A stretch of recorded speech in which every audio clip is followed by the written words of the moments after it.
যারা যেই নিয়তে দোয়া প্রার্থনা করি হইল গো সকলকে আল্লাহ তুমি আল্লাহ মাফ করে আমাদের নেক আশাগুলো পূর্ণ করে দাও আল্লাহ। খাস করে আল্লাহ আজকের এই মাহফিল কিয়ামত পর্যন্ত আল্লাহ আপনি এই বাড়িতে উন্নতির সাথে আল্লাহ প্রত্যেক বছর কায়েম এবং দায়ম রাখিয়ে।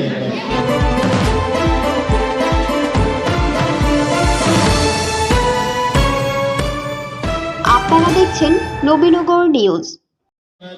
ধর্মীয় ভাবগাম্ভীর্যের মধ্য দিয়ে ব্রাহ্মণবাড়িয়ার নবীনগরে ২৭তম বার্ষিক ওয়াজ ও দোয়ার মাহফিল অনুষ্ঠিত হয়েছে। রবিবার বাদ আসর হইতে মধ্যরাত পর্যন্ত উপজেলার বাসারুক উত্তর পশ্চিম পাড়া মরহুম মকবুল হোসেনের বাড়িতে এই ওয়াজ ও দোয়ার মাহফিল অনুষ্ঠিত হয়। বিশিষ্ট ব্যবসায়ী আলহাজ বাসির মহাজনের সভাপতিত্বে উক্ত মাহফিলে প্রধান অতিথি হিসেবে উপস্থিত ছিলেন উপজেলা পরিষদের সাবেক চেয়ারম্যান মোহাম্মদ ফারুক আহমেদ। আপনারা দোয়া করবেন যাতে আপনাদের সাথে আপনাদের সন্তান সবসময় থাকতে পারে, মানুষের সেবা করতে পারে। সমাজসেবক মোহাম্মদ আব্দুর রশিদ মিয়া ও সৌদি আরব প্রবাসী মোহাম্মদ নাজির মিয়ার সহ সভাপতিত্বে মাহফিলে শুভ আগমন করেন আলী আহমেদ পঙ্গু অ্যান্ড জেনারেল হাসপাতালের প্রতিষ্ঠাতা চেয়ারম্যান মোহাম্মদ মনির হোসেন মেম্বার। আমন্ত্রিত অতিথি হিসেবে উপস্থিত ছিলেন বিশিষ্ট ব্যবসায়ী মোহাম্মদ ওয়াজেদ আলী। এ সময় বিশেষ অতিথি হিসেবে উপস্থিত ছিলেন বিশিষ্ট ব্যবসায়ী মোহাম্মদ মাহবুবুর রহমান, সমাজসেবক জাহিদুল ইসলাম জজ মিয়া, MA কাহার সরকার, ফুলমিয়া মেম্বার আব্দুল হক মিয়া, মোহাম্মদ আবু বক্কর, আশরাফুল আলম শ্যামল, আব্দুর রহিম মোল্লা, মোহাম্মদ সেন্টু মিয়া, হাজি সেলিম মোল্লা। হযরত মাওলানা মোহাম্মদ জিয়াউর রহমান আশিকের পরিচালনায় উক্ত ওয়াজ ও দুয়ার মাহফিলে কোরআন ও হাদিসের আলোকে প্রধান বক্তা হিসেবে তাশরিফ আনেন সারা বাংলার আলোড়ন সৃষ্টিকারী ও টেলিভিশনের বিভিন্ন চ্যানেলের আলোচক হাফেজ কারি হযরত মাওলানা গোলাম কিবরিয়া। আল্লাহর উপরে যারা ভরসা করে, আল্লাহ বলে আমি আল্লাহ নিজেই তার জন্য যথেষ্ট। এই জন্য বিশাল দেহের অধিকারী হাতি বলেন, জমিনের বিতরণকারী সবচেয়ে ছোট্ট পানি পিপিলিকা বলেন, দুডানাওয়ালা পাখি বলেন, সবার রিজিকের ফয়সালা কার কাছে? আল্লাহর কাছে। বিশাল বড় হাতিটারেও আল্লাহ খাওয়ায়, ছোট্ট পিপিলিকাটারেও খাওয়ায়, কিন্তু সৃষ্টির সেরা আশরাফুল মাখলুকাত মানব জাতি হয়ে আল্লাহর উপরে ভরসা করতে পারলাম না। চুরি ডাকাতি ছিনতাইকারী অন্যের হক নষ্ট রাহাজারি কোন খারাপির মধ্যে আমরা ব্যস্ত, কথা কোন ঠিক কিনা? প্রধান আকর্ষণ হিসেবে তাশরিফ আনেন তরুণ সুমধুর কণ্ঠের অধিকারী হযরত মাওলানা রাশেদুল ইসলাম সিদ্দিকী।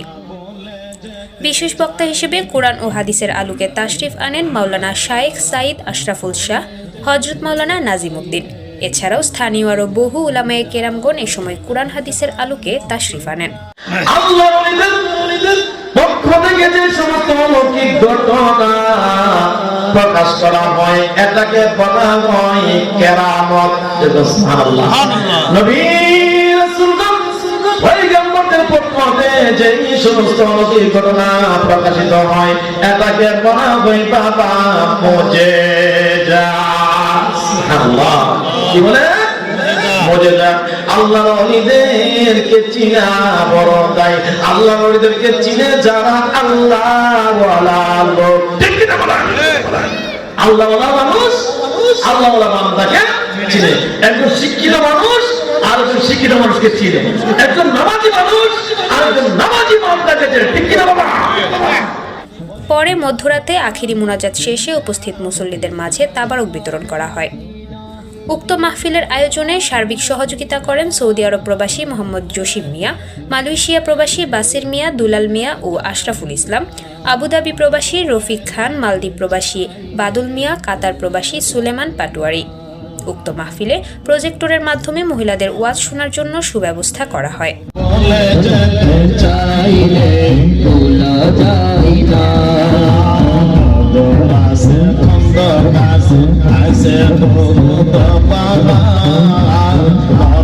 জন্ম এই আশাকের ব্যথার